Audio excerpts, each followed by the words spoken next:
n'y a pas longtemps, il y avait une conférence de presse organisée par un groupe de lobbyistes qui essayait de faire pression sur l'Assemblée d'État à Sacramento, Californie, pour une nouvelle loi qui a à voir avec les droits de l'homme.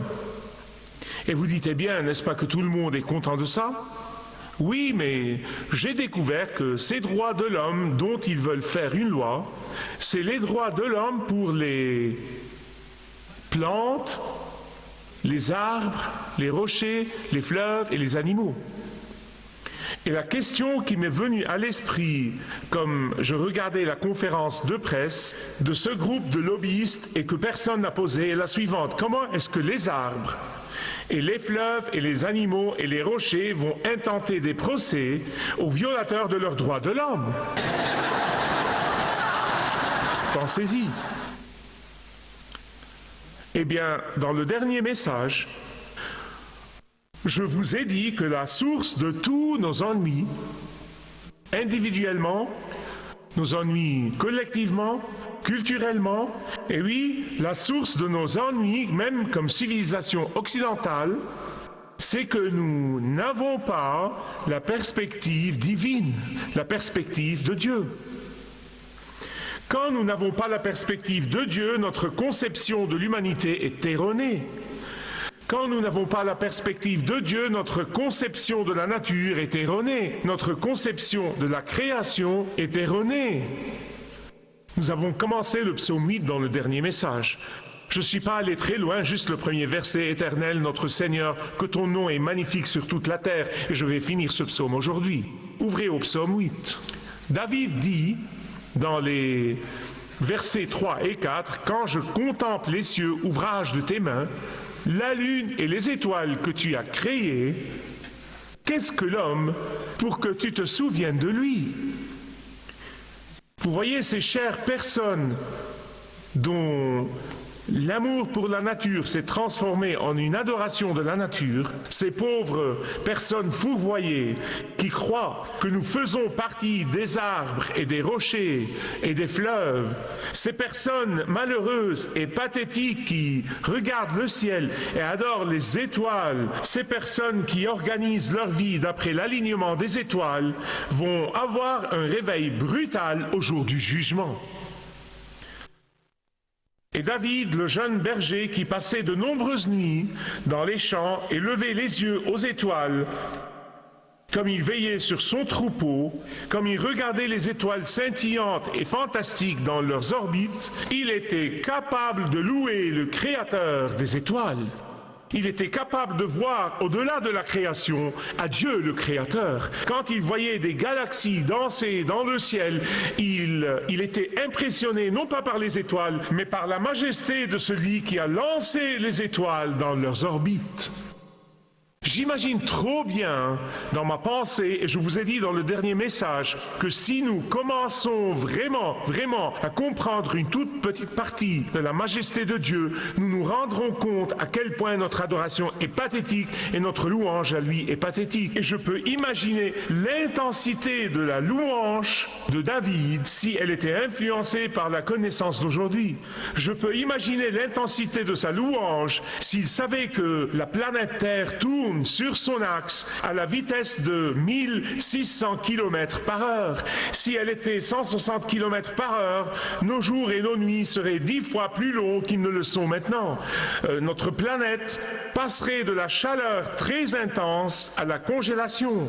Et dans de telles circonstances, il n'y aurait absolument pas de végétation. Si la Terre était aussi petite que la Lune, la force de la gravité serait trop faible pour retenir l'atmosphère suffisante pour nos besoins. Si elle était aussi grande que Jupiter ou Saturne ou Uranus, l'extrême gravitation rendrait le mouvement humain impossible.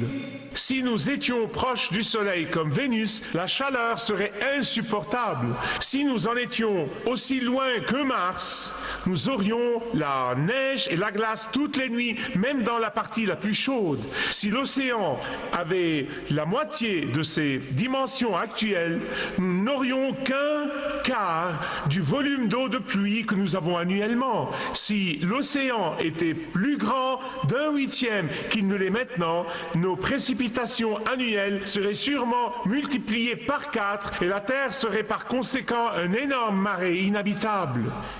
Et Dieu a fait le tout avec une telle précision pour nous, pour notre vie. Le Dieu qui a créé le tout, l'a créé avec une telle perfection. Qu'est-ce que l'homme pour que tu te souviennes de lui, dit le psalmiste, que nous sommes petits dans le vaste et l'énorme cadre cosmique. Comme c'est étonnant que le Dieu de cet univers énorme, que le Dieu qui a créé le tout, que le Dieu qui a organisé le tout, que le Dieu qui contrôle le tout, pense à nous.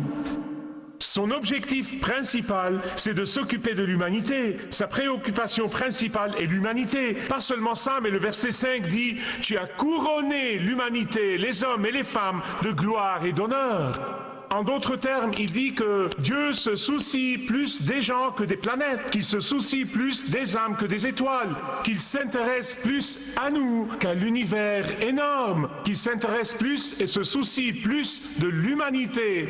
Il s'en soucie tellement qu'il a quitté les splendeurs du ciel et est venu sur terre pour mourir sur une croix, pour sauver ses élus de la destruction qui viendra sur la terre. Bien sûr, il y avait des gens du temps de David qui adoraient les arbres et les rochers, et la Bible s'en moque comme étant des idoles muettes.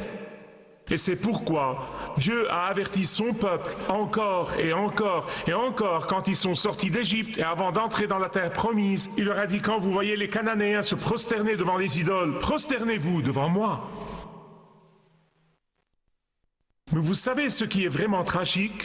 Non, mais nous pouvons dire oui, les Cananéens, et oui, dans l'Ancien Testament, et oui, mais nous voilà à ce stade, nous voilà 2000 ans après que Dieu s'est fait homme dans la personne du Seigneur Jésus-Christ et a affirmé l'histoire de création encore et encore et encore. Les gens impies veulent toujours adorer la création et non pas le Créateur. La mauvaise perspective nous égarera à chaque fois. Elle le fera vraiment. La mauvaise perspective, la perspective impie dit que nous devons redéfinir notre identité comme être humain. La perspective divine dit que nous avons déjà été définis par Dieu, que nous sommes sa création très unique. La perspective impie dit que l'homme et la nature sont une seule et même chose. Mais la perspective de Dieu dit que seul le Dieu du pouvoir et de la puissance nous a créés pour être très différents du reste de la création. La perspective impie dit que la nature a une puissance en elle-même, mais la perspective divine dit que tout le pouvoir et toute la puissance appartiennent au seul Dieu de pouvoir et de puissance. Tout au long des années, beaucoup de personnes ont, par ignorance, essayé de définir l'homme en ignorant la perspective de Dieu. Ce n'est pas nouveau. Darwin, par exemple, a enseigné que sur Terre, l'homme est l'animal le plus efficace qui soit.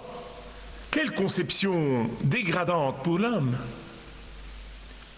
Freud a enseigné que l'homme est un enfant qui ne s'est pas développé.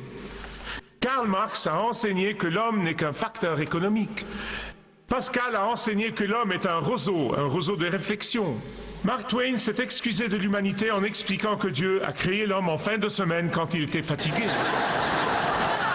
Mais avant eux tous, Platon a un jour défini l'homme comme un oiseau sans plumes. Et il a continué avec cette définition jusqu'à ce qu'un philosophe rival s'est montré un jour à son seuil avec un poulet déplumé. Il lui a dit « Regarde l'homme de Platon ». À ce moment-là, il a appelé l'homme un être à la recherche d'un sens à la vie. Oh, mais la perspective divine dans le psaume 8 dit que l'homme a été couronné par Dieu de gloire et d'honneur. La Bible dit dans Genèse que Dieu a créé l'homme et la femme à sa propre image. que Dieu a créé l'homme et la femme comme des êtres doux et de raison, comme une création de Dieu qui prend ses responsabilités. Dieu a créé l'homme et la femme pour refléter la gloire de Dieu. Dieu a créé l'homme et la femme comme aucun autre être créé. Dieu a mis l'homme et la femme à part dans toute sa création, à tel point qu'il a nommé l'humanité comme son vice-gérant sur terre. Parlons de la confusion et de tout le lavage de cerveau qui a lieu dans les écoles et les collèges et les universités. Le lavage de cerveau avec une idéologie qui est clairement anti-Dieu. Tu l'as fait de peu inférieur aux êtres célestes. Il y a des traductions qui disent de peu inférieur aux anges. Le grand Thomas d'Aquin a expliqué ce verset comme suit. Il a dit « L'homme est à mi-chemin entre les anges dans le ciel et les animaux sur la terre. » Il a dit « Les anges sont au-dessus de l'homme et les bêtes et les animaux sont au-dessous de l'homme. » Les anges ont un esprit mais pas de corps. Les bêtes ont un corps mais pas d'esprit. Mais l'homme et la femme ont tous les deux un esprit et un corps.